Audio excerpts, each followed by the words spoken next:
Sagrada Palavra, no Salmo 119, do verso 9 ao verso 16. Salmo 119, a sua segunda estrofe, estrofe Bet.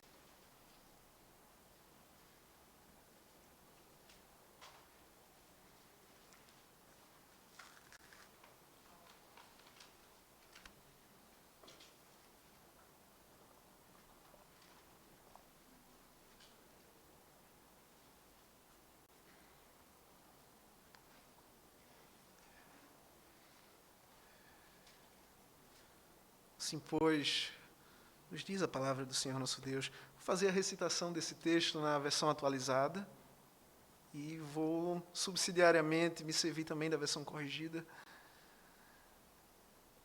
Assim, pois, nos diz a palavra do nosso Deus. De que maneira poderá o jovem guardar puro o seu caminho, observando-o segundo a tua palavra? De todo o coração te busquei, não me deixes fugir aos teus mandamentos. Guardo no coração as tuas palavras para não pecar contra ti. Bendito és tu, Senhor, ensina-me os teus preceitos. Com os lábios tenho narrado todos os juízos da tua boca, mas me regozijo com o caminho dos teus testemunhos do que com todas as riquezas. Meditarei nos teus preceitos e às tuas veredas terei respeito. Terei prazer nos teus decretos. Não me esquecerei da tua palavra. Versão corrigida agora. Como purificará o mancebo o seu caminho? Observando-o conforme a tua palavra. De todo o meu coração te busquei. Não me deixes desviar dos teus mandamentos. Escondi a tua palavra no meu coração para não pecar contra ti. Bendito és tu, ó Senhor. Ensina-me os teus estatutos. Com meus lábios declarei todos os juízos da tua boca. Folgo mais com o caminho dos teus testemunhos do que com todas as riquezas. Em teus preceitos meditarei e olharei para os teus caminhos. Recrear-me-ei nos teus estatutos. Não me esquecerei da tua palavra. Vamos orar? Os céus proclamam a glória de Deus e o firmamento anuncia as obras das suas mãos. Um dia discursa outro dia e uma noite revela conhecimento a outra noite. Não há linguagem nem há palavras e deles não se ouve nenhum som. No entanto, por toda a terra se faz ouvir a sua voz e as suas palavras até os confins do mundo. Aí pôs uma antena para o sol, o qual, como noivo que sai dos seus aposentos, se regozija como herói a percorrer o seu caminho. Principia na extremidade dos céus e até a outra vai o seu percurso, e nada refoge ao seu calor. A lei do Senhor é perfeita e restaura a alma. O testemunho do Senhor é fiel e dá sabedoria aos simples. Os preceitos do Senhor são retos e alegram o coração. O mandamento do Senhor é puro e ilumina os olhos. O temor do Senhor é límpido e permanece para sempre. Os juízos do Senhor são verdadeiros e todos igualmente justos. São mais desejáveis do que ouro, mais do que muito ouro depurado, e são mais doces do que o mel e o destilado dos favos. Além disso, por ele se admoeste o teu servo, e os guardará grande recompensa. Quem há que possa discernir as próprias faltas? Absolve-me das que me são ocultas. Também da soberba guarda o teu servo, que ela não me domine. Então serei irrepreensível e ficarei livre de grande transgressão. As palavras dos meus lábios e o meditar do meu coração sejam agradáveis na tua presença, Senhor, rocha minha e redentor meu. Não sejam envergonhados por minha causa os que esperam em ti, ó Senhor, Deus dos exércitos. Nem por minha causa sofram vexames que te buscam, ó Deus de Israel. Pai, assim como a criação revela um Criador, a tua palavra, essa verdade proposicional, que manifesta a tua condescendência para com o homem, que manifesta aquilo em que devemos crer a respeito de ti, e o dever que requeres de nós, como essa única regra para nos conduzir à glorificação do teu nome e o nosso deleite em ti. Ah, Senhor, a tua palavra revela um Redentor. Que o teu Santo Espírito aplique essa palavra a nós, iluminando o nosso entendimento pelo conhecimento de Cristo, renovando a nossa vontade, nos habilitando a abraçar a Cristo Jesus que nos é oferecido de graça no Evangelho. Abençoa-nos nesse momento da exposição dessa segunda estrofe do Salmo 119. Abençoa o teu povo. Tenha misericórdia deste teu indigno servo. Que o teu nome seja honrado. Tudo isso nós te rogamos, em nome de Jesus. Amém. O teólogo reformado Francis Schaeffer, um grande teólogo e apologeta do século XX, ele, olhando para o caos que há em nossa pós-modernidade, ou na linguagem dele, ultramodernidade, onde os homens não sabem mais quem eles são, o que deve ou não fazer, ou se podem conhecer de fato alguma coisa. Ele destaca, dentre tantas obras, em sua obra Morte da Razão e O Deus que se Revela, ele vai explicar como esse processo se dá e vai ter como raiz esse momento em que o homem vai tomar para si essa autonomia, em que ele vai ser a sua própria lei, a determinar todas as coisas, e no fim das contas ele cai em um abismo de desespero. E como o Evangelho, e como o pressuposto de que Deus existe, e que Ele não está em silêncio, e que Ele nos falou de uma forma que podemos compreender, Ele se condescendeu para conosco. Esses fundamentos, de fato, podem responder aos problemas do homem quanto ao ser, quanto à moralidade, quanto ao conhecimento. Ela não é uma das respostas, mas ela é a única resposta. O Deus que se revelou nas Escrituras Sagradas, o Deus triuno, que falou acerca de si mesmo, da condição do homem, do seu pecado, da sua queda, da redenção em Cristo e do fim dos tempos, a consumação. Só partindo desse pressuposto é que o homem, de fato, poderá ter a verdadeira resposta. Associado a isso, irmãos, o Salmo 119, ele vai enaltecer ao Senhor em face dessa lei, em face dessa palavra, dessa revelação de Deus para com o homem, dessa revelação especial. Do verso 1 ao 176, ele vai exaltar esse caráter multiforme, multiformemente glorioso da palavra do nosso Deus. Como nas mais diversas situações, seja da mais alta alegria ao mais profundo desespero, dificuldade, tribulação, sofrimento,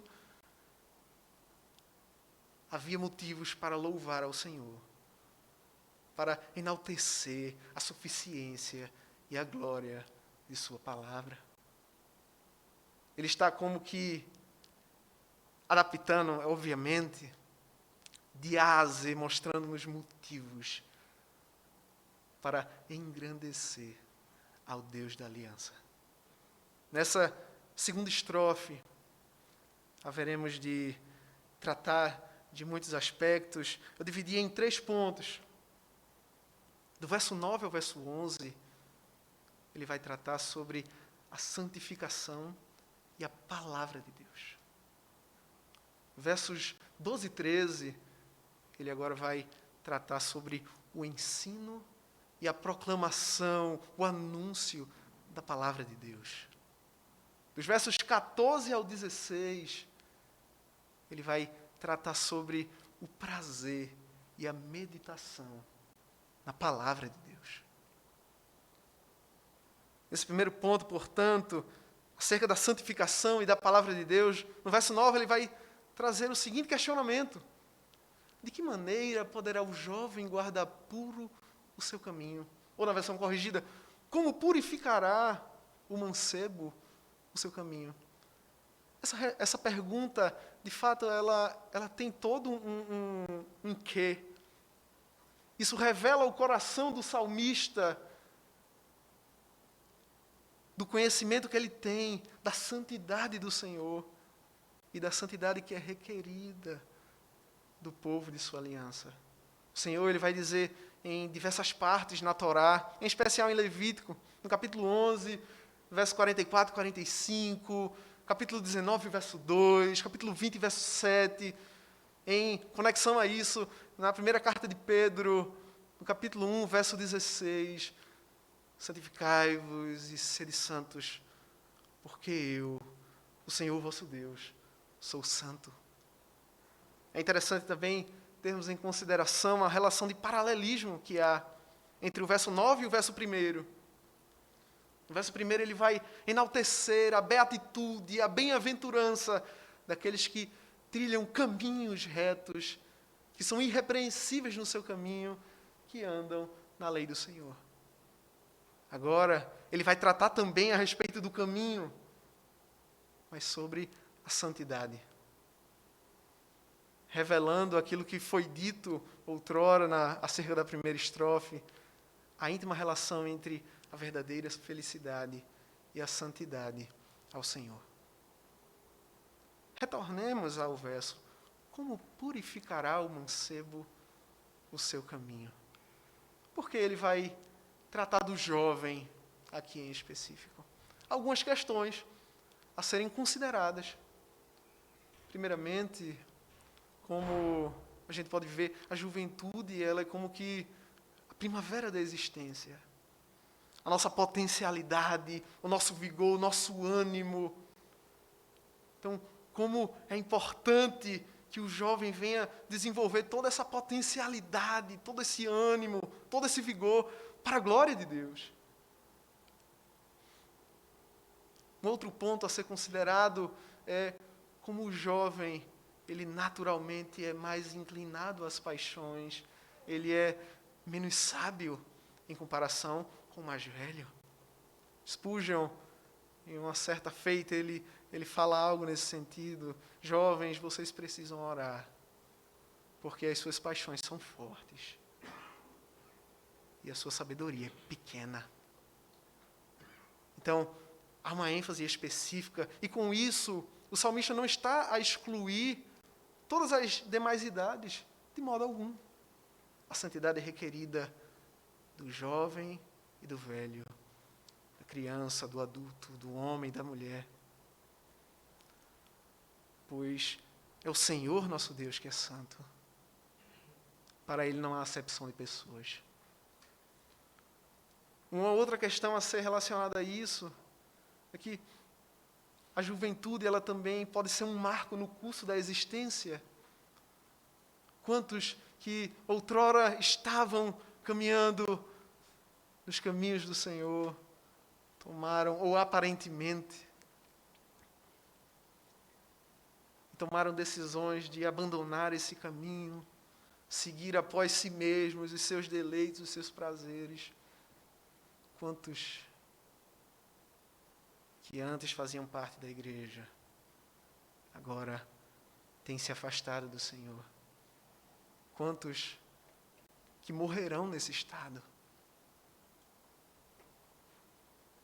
Agora, há um aspecto interessante nesse texto, irmãos, quanto a esse aspecto da juventude, que eu gostaria de destacar. Abra aí no mesmo Salmo 119, versos 99 e 100. Algumas das recitações, referências do Salmo 119 vão estar na corrigida. Se houver alguma diferença nisso, compreenda. Ele vai dizer o seguinte: tenho mais entendimento do que todos os meus mestres, porque medito nos teus testemunhos. Você percebe que o salmista ele não era um mestre. Uma vez que ele faz essa comparação, então ele estava sob a tutela, o ensino, a instrução desses mestres, daqueles que eram mais avançados em idade do que ele. No verso 100, agora ele vai trazer um comparativo em relação aos idosos. Sou mais prudente do que os velhos, porque guardo os teus preceitos. Então, sim, há um indicativo de que, ao tratar sobre isso, ele não estava simplesmente a considerar a juventude passada, mas a sua própria condição. De que maneira poderá o jovem guardar puro o seu caminho? A resposta: observando-o segundo a tua palavra.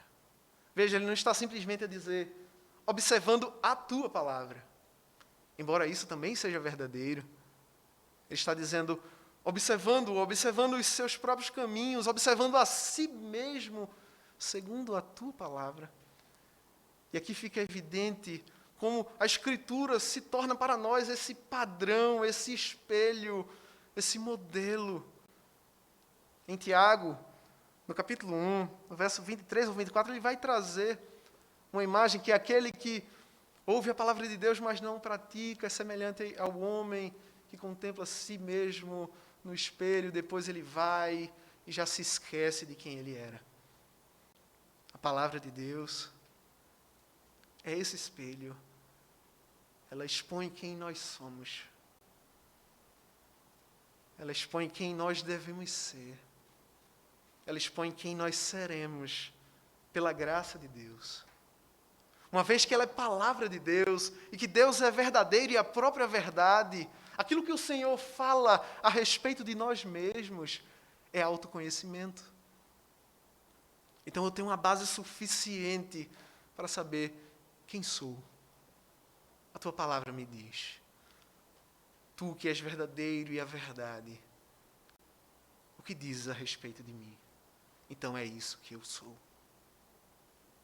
Então veja esse processo de autoconhecimento, de auto-observância, a sua própria condição, e como a Escritura vai ser essa regra perfeita de justiça, a nos nortear no caminho de santificação.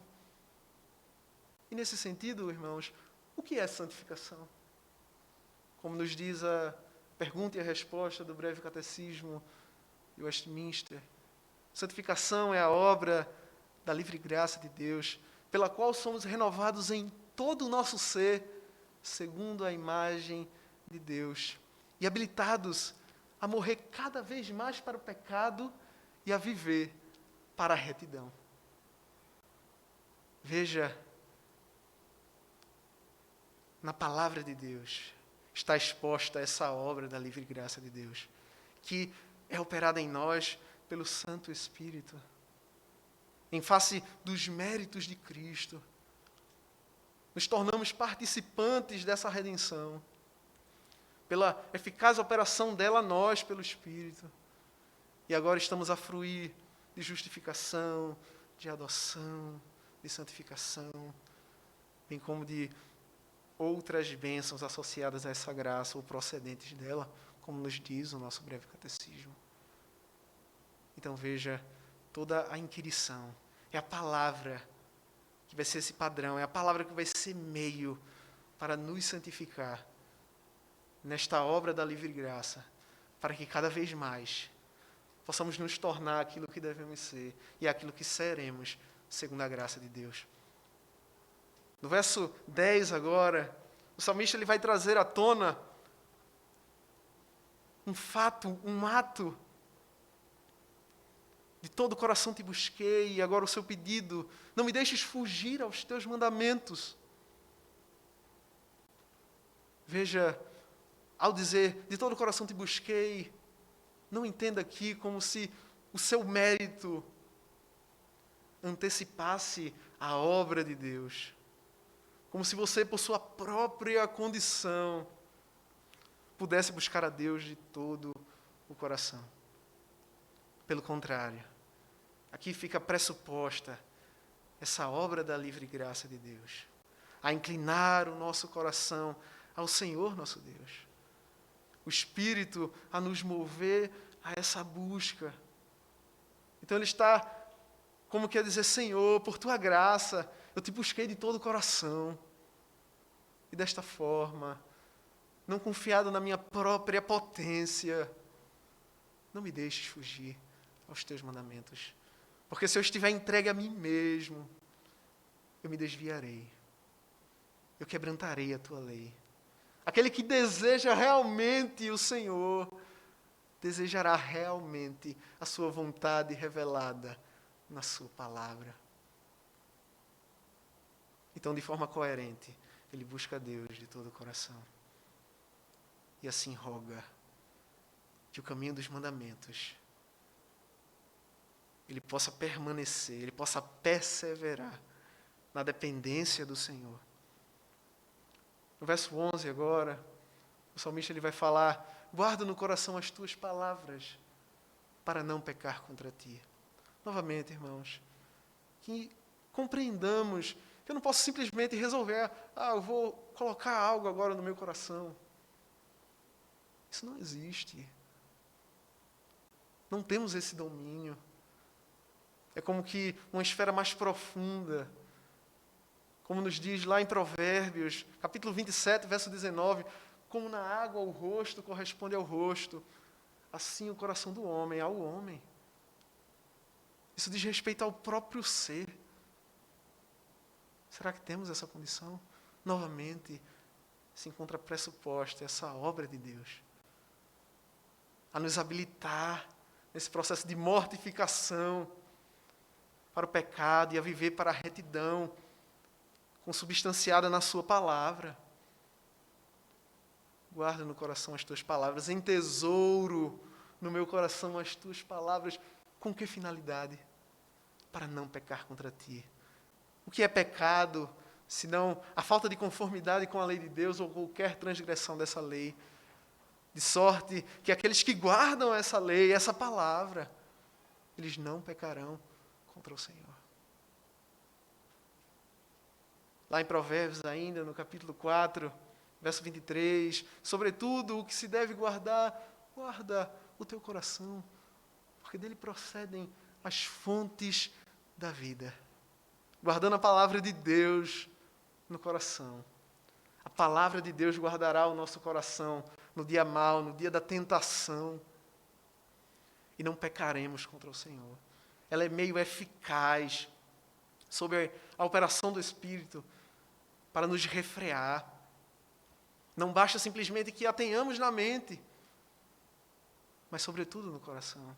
E nesse sentido, irmãos, por mais que por si não seja suficiente, é interessante como Francis Schaeffer, no seu livro A Verdadeira Espiritualidade, ele vai nos mostrar como que, sendo nova criação em Cristo, nós temos um modo de pensar distinto. Ele vai se referenciar ali a partir de Efésios capítulo 4, verso 17, aqueles que andam na vaidade dos seus pensamentos. De modo que, por mais que, para que desça ao nosso coração, seja algo mais profundo, é pensando de forma cristã, é pensando de forma conforme a lei de Deus, é tendo a mente, o pensamento permeado dessa palavra, que sob a eficaz operação do Espírito de Deus, essa palavra descerá ao nosso coração. Novamente, a memorização, ela não é um fim em si mesma, ela é um instrumento para que possa finalmente descer ao coração. E assim não pecarmos contra o Senhor, e assim o honrarmos segundo o temor que lhe é devido, segundo a sua palavra. Vimos agora, portanto, esse primeiro ponto acerca da santificação e a palavra de Deus. Nesse próximo momento, trataremos do ensino e a proclamação da palavra de Deus. Veremos essa relação que há no texto, nesses versos 12 e 13. Bendito és tu, Senhor, ensina-me os teus preceitos. Ou bendito és tu, ó Senhor, ensina-me os teus estatutos. Possamos tomar em consideração, irmãos, vai haver um fundamento e após isso um pedido. Qual é o fundamento do pedido? Bendito és tu, Senhor. É o caráter bendito do Deus da aliança da graça, que serve de fundamento para que o salmista rogue que ele o ensine. É como se ele estivesse a dizer: Senhor, não pelo meu mérito, não por minhas obras, pois se for por elas eu permaneceria ignorante no caminho dos teus mandamentos. Mas por tua graça, por tua bondade, por tua misericórdia, ó Deus da aliança, faço parte desse povo, ensina-me os teus preceitos. veja também a beleza, irmãos, a humildade, a dependência que o salmista tem de Deus. Ele não está simplesmente a presumir de si. Não, o Senhor me dotou de intelectualidade. Então, é simples, eu leio. Ele não está como que a usurpar para si aquilo que foi dado por Deus. Mas ele está como que a esperar e a reconhecer em Deus todo esse bem que provém dele, que ele tem concedido. Está como que a reconhecer de fato até a natureza espiritual dessa palavra. Como ela é loucura para os que se perdem, para o homem natural que não discerne as coisas do Espírito, porque elas se discernem espiritualmente. Então, na verdade, o pedido dele é mais que óbvio, mais que necessário. Ensina-me os teus preceitos. Eu não posso por mim mesmo, Senhor. Dá-me dessa graça. Ilumina o meu entendimento. Que o teu Espírito no homem interior possa me instruir nessa palavra. Ensina-me. Associado a isso, irmãos, no verso 12 e 13 do Salmo 94, temos uma relação interessante quanto ao ensino de Deus e à bem-aventurança.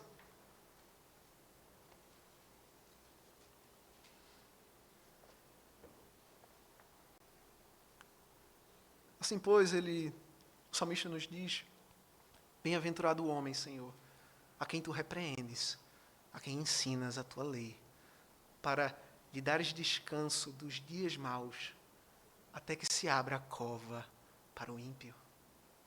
Veja como há uma relação entre a bem-aventurança, a repreensão divina, o ensino de Deus, de sua lei, e a finalidade, o descanso. Um outro texto que eu gostaria que os irmãos abrissem, está lá em Jeremias capítulo 31, verso 31. Do 31 ao 34.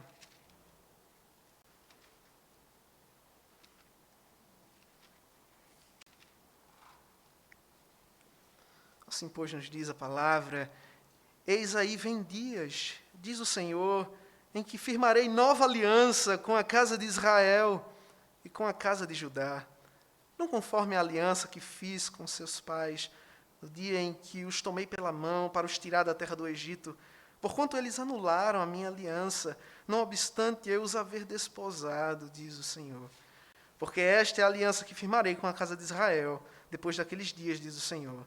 Na mente lhes imprimirei as minhas leis, também no coração lhes inscreverei. Eu serei o seu Deus, e eles serão o meu povo. Não ensinará jamais cada um ao seu próximo, nem cada um ao seu irmão, dizendo: conhece ao Senhor, porque todos me conhecerão, desde o menor até o maior deles, diz o Senhor. Pois perdoarei as suas iniquidades, e dos seus pecados jamais me lembrarei. Veja novamente essa relação do pacto, do ensino, e agora, no final desse texto, a relação também que há entre a remissão de pecados. E haveria de fazer isso com eles, pois haveria de perdoar as suas iniquidades e dos seus pecados não se lembrar mais. De modo que aquele que realmente é ensinado por Deus, nesse aspecto redentivo, não é outro senão aquele que foi perdoado por Deus. Veja o contexto da aliança da graça, a misericórdia de Deus se manifestando, ensinando ao seu povo a sua palavra. Isso é glorioso, irmãos. Ele está como que a recorrer ao Senhor para que Ele seja o seu mestre e instrutor na piedade, revelando essa própria submissão. Eu não sigo após mim mesmo, eu sigo ao Senhor. Ensina-me, pois, os teus estatutos, os teus decretos. Esse é um pedido que vai ecoar em todo o Salmo 119. Vocês puderem olhar, por exemplo, verso 26, ele vai dizer: novamente na versão corrigida, meus caminhos te descrevi, tu me ouviste, ensina-me os teus estatutos. Salmo 64, a terra, ó Senhor, está cheia da tua benignidade, ensina-me os teus estatutos. Salmo 60, verso 68, tu és bom e abençoador, ensina-me os teus estatutos. Verso 124, trata com o teu servo segundo a tua benignidade e ensina-me os teus estatutos. Verso 135, faz resplandecer o teu rosto sobre o teu servo e ensina-me os teus estatutos. Esse é um grande eco durante todo esse texto, durante todo esse grandioso salmo. Ensina-me, tu és o meu mestre, tu és o meu guia, tu és o profeta da minha redenção, Senhor. Portanto, ensina-me. No verso 13 agora, veja a relação que há de meio e fim, ou de causa e efeito, melhor dizendo. Ele agora diz, com os lábios tenho narrado todos os juízos da tua boca, ou com meus lábios declarei todos os juízos da tua boca. Mostra-nos que aquele que foi realmente ensinado por Deus transbordará desse conhecimento, estará cheio e haverá de narrar, de declarar, de proclamar, de anunciar, de testemunhar dos juízos da boca do Senhor. Veja a relação que há entre com os lábios, com meus lábios, tenho narrado todos os juízos da tua boca. Cristo ele nos vai dizer que a boca fala do que o coração está cheio. O que era que enchia o coração do salmista? Os juízos da boca do Senhor.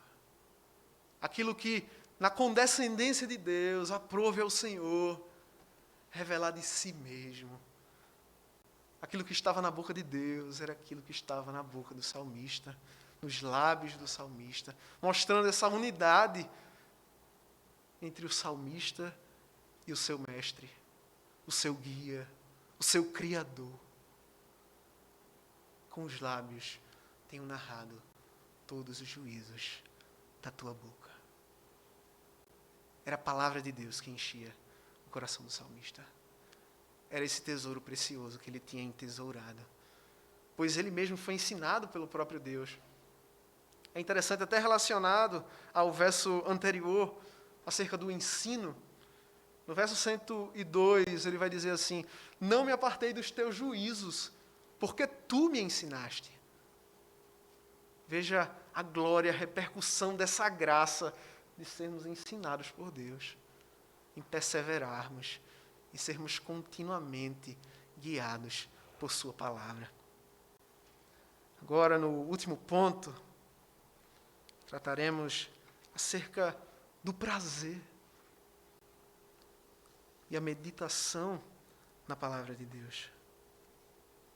O salmista ele nos vai dizer, mais me regozijo com o caminho dos teus testemunhos do que com todas as riquezas. Ou, na versão corrigida, folgo mais com o caminho dos teus testemunhos do que com todas as riquezas. Veja a comparação que há. Veja como ele vai enaltecer a supremacia em termos de alegria. Os caminhos do Senhor, o caminho dos seus testemunhos em comparação com todas as riquezas. Podemos ver até uma certa hipérbole da parte do salmista, que tem uma verdade a ser realçada.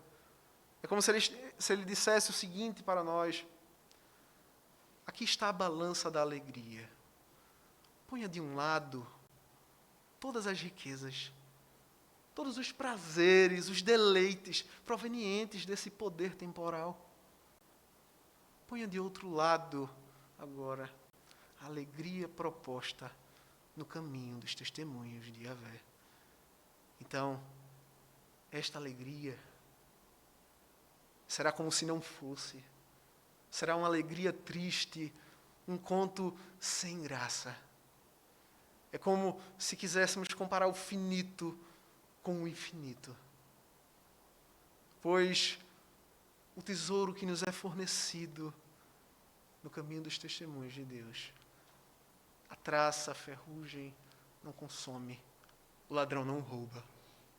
O pão que nos é oferecido no caminho dos estatutos de Deus, ele não perece, sacia a nossa fome, não só hoje, mas eternamente. A água que nos é proposta nesta alegria no caminho dos testemunhos de Deus, ela nos sacia hoje e salta para a vida eterna. Em Provérbios, veremos o seguinte, ele vai nos dizer, no capítulo 10, de nada servem as riquezas no dia do juízo, mas a justiça livra da morte. É isso que nos é proposto no Evangelho de Deus.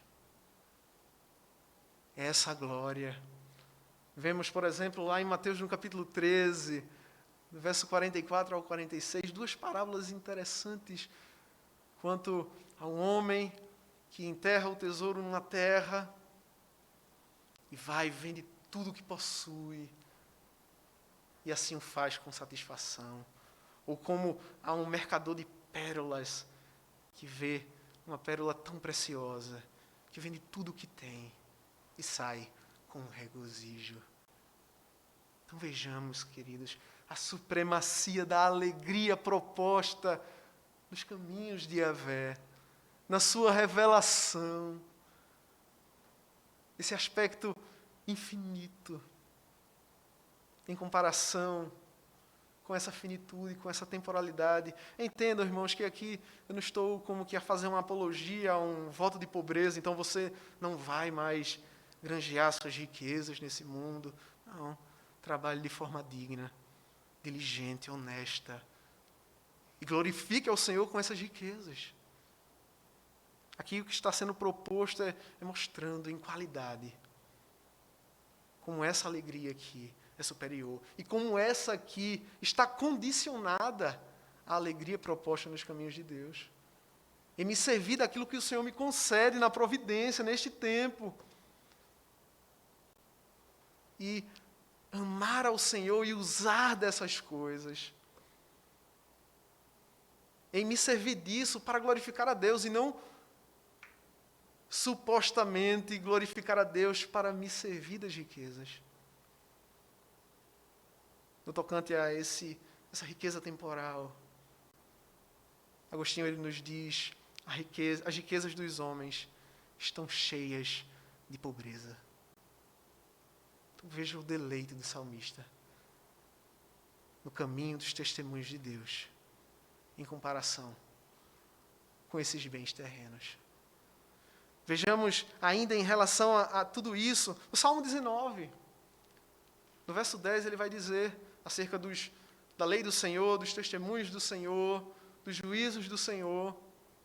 Eles são mais desejáveis do que ouro, mais do que muito ouro depurado. No verso 72 do Salmo 119, ele vai dizer: melhor é para mim a lei da tua boca do que inúmeras riquezas em ouro ou prata. Novamente, realçando essa supremacia da alegria na palavra de Deus. No verso 111, ele vai dizer: acerca dos teus testemunhos tenho eu tomado por herança para sempre, pois são o gozo do meu coração. Versos 126 ao 128, ele vai dizer: já é tempo de operares ao Senhor, pois eles têm quebrantado a tua lei. Pelo que amo os teus mandamentos mais do que o ouro, e ainda mais do que o ouro fino. Por isso tenho em tudo como retos todos os teus preceitos, e aborreço toda a falsa vereda.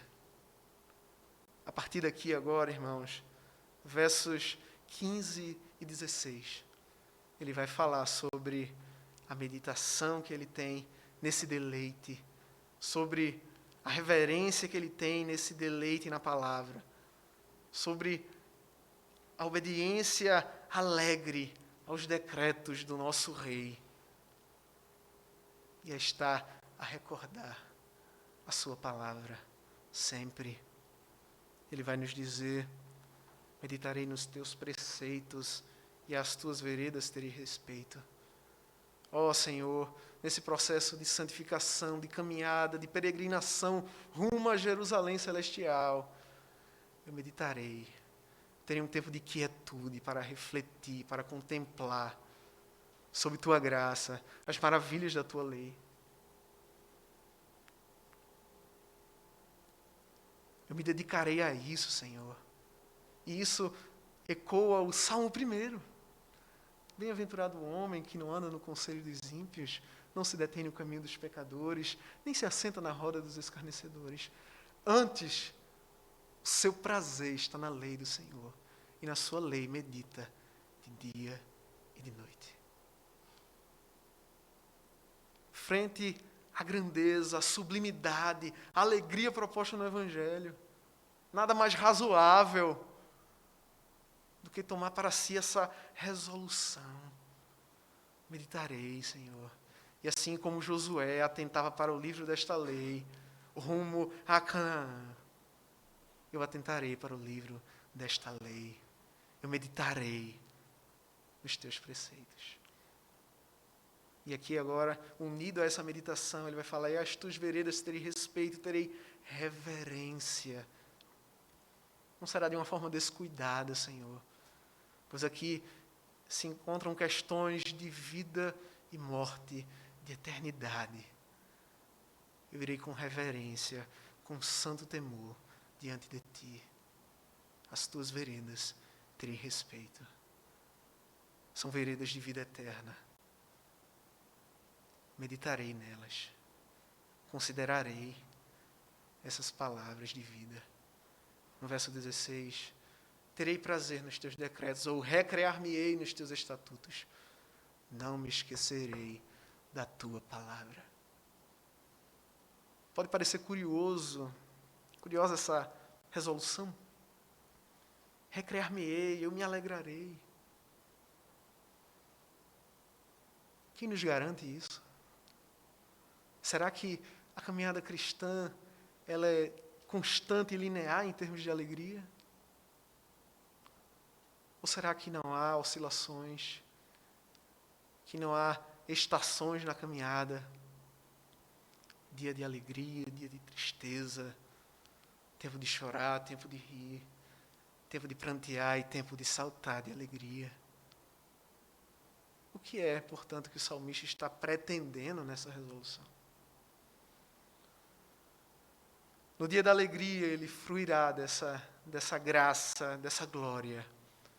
Mas no dia da tribulação, ele recordará, sim, dos benefícios de outrora. Mas ele também terá em mira essa alegria. Eu posso não estar alegre hoje, mas eu foco, eu contemplo a alegria por vir. Não só no tocante à temporalidade de nossa caminhada, mas, sobretudo, naquele foco ao Deus eterno, aquele que haveremos de contemplar segundo a sua graça. É dele que flui a verdadeira alegria. E a verdadeira felicidade consiste em nos alegrarmos no Senhor, pelo Senhor e para o Senhor. Terei prazer nos teus decretos, não me esquecerei da tua palavra. Não me esquecerei. Será que ele está aqui a tratar simplesmente de um aspecto intelectual? Então, recordarei simplesmente. Não poucas vezes na Escritura, quem dirá todas as vezes, que haverá essa questão. Isso está intimamente ligado ao coração, intimamente ligado à nossa vontade. Acerca do quarto mandamento, nos é dito: lembra-te do dia de sábado para o santificar. Isso diz mais do que um aspecto meramente cognitivo. Também lhe diz respeito. Mas diz respeito às nossas afeições, ao nosso desejo, à nossa inclinação, à nossa resolução, ao nosso esforço de nos lembrarmos sobre a graça de Deus desta palavra. Irmãos, Tomemos em consideração que, por exemplo, se formos ver no Salmo 106, no Salmo 78, nos é narrado um pouco da história da redenção, a história de Israel, e como, por vezes, há uma repetição no tocante a esse verbo. Nossos pais no Egito não atentaram às tuas maravilhas, não se lembraram da multidão das tuas misericórdias e foram rebeldes junto ao mar, o mar vermelho. Cedo, porém, se esqueceram das suas obras e não lhe aguardaram os desígnios. Esqueceram-se de Deus, seu Salvador, que no Egito fizera coisas portentosas, maravilhas na terra de Cã, tremendos feitos no mar vermelho. Uma das exortações da finalidade do Salmo 78, ali nos primeiros 8 versos, é justamente para que a descendência por vir da aliança não se esquecessem dos feitos de Deus, mas lhe observassem os mandamentos. Ah, queridos, por natureza, somos propensos ao esquecimento, a tornar a graça de Deus barata. Somos tendenciosos, em face do pecado interior, a desprezarmos o benefício glorioso e eterno de Deus. Não está, quando o salmista está a narrar a história de Israel, ele não está falando de uma história longínqua, mas ele está falando da nossa própria condição, nosso próprio pecado.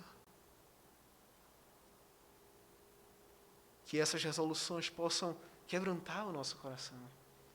Fazendo um gancho em vista disso, passo aos usos que essa exposição nos traz. No tocante ao primeiro ponto, quanto à santificação e à palavra de Deus, dirijo-me em especial aos irmãos que na luta contra o pecado têm estado desanimado. Tem sido difícil, tenho recaído dia após dia neste mesmo erro. Irmãos, recorramos à graça de Cristo. Pois é pela obra dessa livre graça que morreremos cada vez mais para o pecado e viveremos para a retidão. A consciência está pesada para me voltar a Deus. Não vá confiado no seu próprio mérito, pois você não tem. Vá confiado naquele que é o arquétipo, o homem perfeito, que por nós, ativa e passivamente, cumpriu a lei em nosso lugar. Possamos correr a Ele e receber graça em tempo oportuno. No tocante ao segundo ponto, possamos atentar, irmãos, ao tanto que temos recebido da parte do Senhor e quão pouco temos transmitido, temos testemunhado dessa palavra. Entenda que o termo testemunho é mais que apropriado. Não convém a todos pregar. Só aqueles que, de fato, receberam dons suficientes, que foram chamados por Deus para isso. Mas testemunhar de Cristo. Somos conclamados a esse fim glorioso. Somos raça eleita, sacerdócio real, nação santa, povo de propriedade exclusiva de Deus, a fim de narrarmos as virtudes daquele que nos chamou das trevas para a sua maravilhosa luz. A glória do Evangelho que nos tem sido comunicada pelo Senhor deve encher o nosso coração para falarmos desse Salvador glorioso que nós temos. Como os apóstolos, vimos a Jesus, vem e vê. que possamos nos juntar a eles, a proclamar, a anunciar, a testemunhar a glória do Evangelho de Cristo. No tocante ao terceiro ponto, que possamos refletir sobre as nossas afeições religiosas, irmãos. Como disse, nem sempre estaremos no clímax da nossa caminhada. E entenda, se tudo for clímax na caminhada cristã, o clímax não existe. Haverá altos e baixos, dias em que estaremos a nos deleitar maravilhosamente na presença de Deus, com a sua igreja, mas haverá dias também que estaremos na noite escura de nossa alma. Não estou a entrar nessas questões, mas esse processo de autorreflexão, você tem se deleitado na palavra de Deus, você tem dedicado tempo para meditar nessa santa lei, você tem feito esse esforço de trazer à memória aquilo que te traz esperança. A pandemia talvez tenha evidenciado a maldade do nosso coração. Poderíamos dizer, eu não tenho tido tempo para ler, para meditar na palavra de Deus. A correria tem sido muito grande.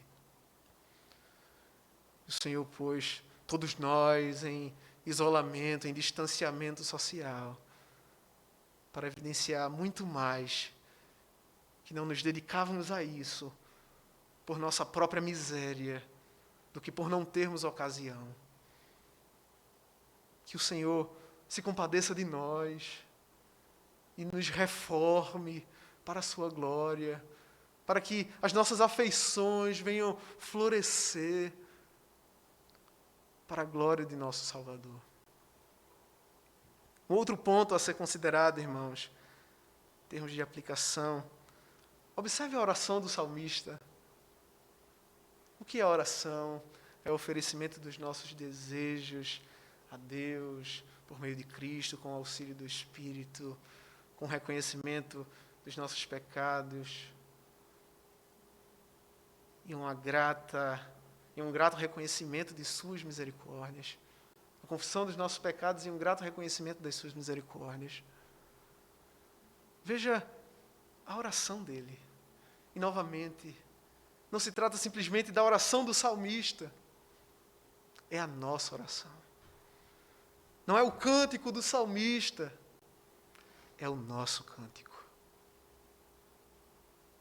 Não estou aqui a dizer que você não pode orar pelos seus pedidos comuns, pelas nossas necessidades. Afinal de contas, o Senhor nos contempla na oração dominical no tocante a isso. Mas veja como por vezes a nossa oração tem sido tão pobre diante da riqueza da palavra de Deus. Veja o desejo do salmista, aquilo que vai ser colocado em consideração, em reflexão, em pedido, no tocante à santificação, a que o Senhor o ensine, a que o Senhor não permita que ele fuja aos mandamentos,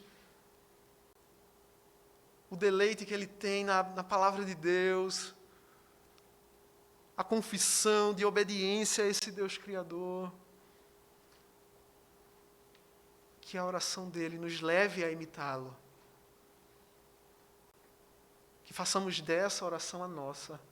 Que façamos desse cântico o nosso. O outro uso, possamos, irmãos, também contemplar para além disso, a partir desse texto, o homem perfeito, o arquétipo, o modelo para o qual nos conformaremos. Nosso Salvador Jesus Cristo. Veja como as virtudes aqui elencadas, a piedade, não converge, não aponta para outro, senão para o nosso Salvador. Ele é aquele que foi puro em seu caminho, que observou a lei de Deus, observou a sua palavra, que o buscou de todo o coração, que não fugiu ao caminho dos mandamentos de Deus, que guardou essa palavra no coração e nunca pecou. Aquele que, sendo Deus, se fez homem. Aquele de quem nos diz lá no Salmo 40, do verso 6 ao 10, sacrifícios e ofertas não quiseste, abriste os meus ouvidos. Holocaustos e ofertas pelo pecado não requeres. Então disse, eis aqui estou, no rolo do livro está escrito a meu respeito, agrada-me fazer a tua vontade, ó Deus meu, dentro do meu coração está a tua lei. Proclamei as boas novas de justiça na grande congregação. Jamais cerrei os lábios, tu sabes, Senhor. Não ocultei no coração a tua justiça, proclamei a tua fidelidade e a tua salvação. Não escondi da grande congregação a tua graça e a tua verdade. Esse é o nosso Salvador. Não sei se os irmãos tiveram a oportunidade de ler o texto que consta em nosso boletim. E nos serviu de forma tão gloriosa e propícia, irmãos. A nossa esperança, de fato, repousa nesse Salvador, em sua obediência passiva e ativa. Como também nos vai falar o teólogo John Bunyan. Certa vez, ele, nas suas lutas de consciência em face do pecado, ele teve um momento de iluminação da parte de Deus. Ele, de fato, olhou. E ele traz à tona o seguinte ponto. Cristo à destra do Pai. Ele é a sua justiça. De modo que o Pai nunca poderá olhar, não poderia olhar para John Bunyan, e não poderá olhar para nós e dizer, falta-te a minha justiça, pois ela está à destra do Pai. Ele é que cumpre cabalmente a lei, as exigências, a obediência perfeita. Ele é aquele que recebe sobre si a maldição da lei em nosso lugar e nos confere aquilo que é próprio dos seus méritos, da sua obediência perfeita. Veja a glória do nosso Salvador. Novamente, esse texto a respeito da lei, suas virtudes, a piedade, deve nos levar a olhar para esse homem perfeito e ver como dele fluem essas graças, a graça da santificação, da justificação, da adoção, da perseverança, do aumento na graça de Deus, da paz de consciência, no regozijo do Senhor. Fomos feitos participantes da redenção adquirida por Cristo, pelo Espírito da graça, que agora nos habilita, opera em nós aquilo que Cristo adquiriu em nosso favor. De modo que fomos realmente habilitados por Deus a viver de modo cada dia mais parecido com aquele a quem devemos nos conformar e aquele a quem nos conformaremos no último dia. Ah, irmãos, que glória nós temos em Cristo. Ele é a nossa justiça, a nossa salvação, a nossa santificação. É nele que fruímos de todas as benevolências paternais. No pacto, de onde fomos tirados de um estado de pecado e miséria para um estado de salvação por meio desse Redentor glorioso. Por fim, irmãos, firmados nessa verdade em Cristo, consideremos a glória que fruiremos na consumação de todas as coisas, em que finalmente toda a nossa vontade será para o Senhor. Como nos diz a Confissão de Fé de Westminster, no capítulo 9, no parágrafo 5º, é no estado de glória que a vontade do homem se torna perfeita e imutavelmente livre somente para o bem. Tudo aquilo que nos parece, às vezes, tão difícil nessa caminhada, na verdade, lá será suave, será leve. Toda a nossa vontade estará para o bem, para a glória de Deus, para o regozijo do nosso Deus. Imagine a realidade em que não mais pecaremos, em que floresceremos nos atos do nosso Senhor por toda a eternidade. Graças a esse Salvador. Graças a essa alegria proposta no Evangelho, que é superior às riquezas, que é superior a todos esses bens.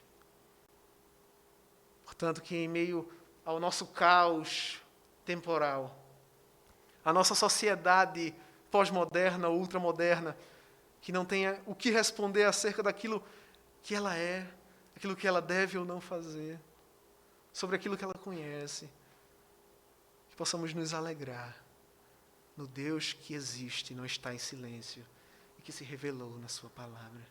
Que nos santifiquemos a Ele, que proclamemos a sua palavra, testemunhemos do Senhor e que nos afeiçoemos a Ele segundo a sua palavra. Vamos orar? Senhor nosso Deus, que glória nós temos junto a Ti, em estarmos unidos ao Senhor. Ó Pai, o mesmo sumo sacerdote que intercedeu por nós no que tange a santificação, é aquele que também intercede por nós quanto à glorificação. Vermos os frutos dessa obra de Tua livre graça em nós, Senhor, nos reanima na esperança da glória, na esperança daquele dia eterno, em relação ao qual este dia do Senhor é um antegozo, é uma antessala. Celebramos a Cristo, Ele que é a ressurreição e a vida, Ele que é a primícia dos que dormem, de sorte que como Ele ressuscitou, ressuscitaremos com Ele por estarmos arraigados a essa videira verdadeira. Ó Pai, tenha misericórdia de nós. Sabemos que temos pecado contra Ti.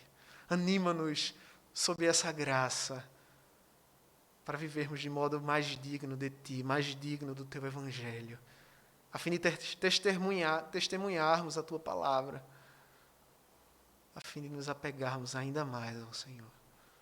Tudo isso nós Te rogamos, ó Pai, em nome de Cristo, com o auxílio do Seu Santo Espírito. Amém.